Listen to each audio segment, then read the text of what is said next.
ஆயிரம் கை உண்டென்றால் நீ ஒரு கை தரக்கூடாதா?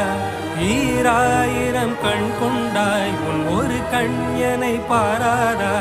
உன்னில் சரணடைந்தேன் இனி நீ கதியே.